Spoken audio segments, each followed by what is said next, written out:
అందరికీ శుభోదయం. మేము ఏపీజే అబ్దుల్ కలాం హౌస్ నుంచి వచ్చాము. ఈరోజు మా స్నేహితులు తెలుగు అక్షర సహాయంతో సంపూర్ణ రామాయణంను వివరిస్తారు. తిలకించి ఆనందించవలసినగా కోరుతున్నాము.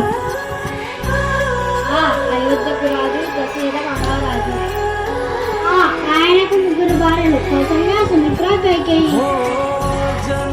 ఇతని పెద్ద కుమారుడు శ్రీరామచంద్రుడు. ఈయనకు ముగ్గురు తమ్ముళ్ళు, లక్ష్మణుడు, భరతుడు, శత్రుఘ్నుడు. ఉత్తమ ఇల్లాలు సీతాదేవి.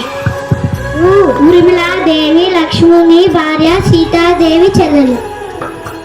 ఋషులు వశిష్ఠ, విశ్వామిత్రులు గురువులు. ఎన్నడూ రాముడు తండ్రి మాట దెబ్బలాడలేదు. 14 సంవత్సరాలు వనవాసం చేశారు. ఐకమత్యంతో వానర మైత్రి చేశాడు. ఒక బాణంతో వారిని సంహరించారు. ఓపికతో శబరి ఎంగిలి పండ్లను తిన్నాడు.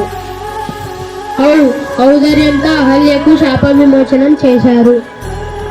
అందరూ కలిసి వర్తలను నిర్మించారు. అహా అంటూ రావణాసురుని సంహరించారు. శ్రీరామ రామ రామేతి రమే రామే మనోరమే సహస్రనామ తత్తుల్యం రామనామ వరాననే. జై శ్రీరామ్, జై శ్రీరామ్, జై శ్రీరామ్, జై శ్రీరామ్.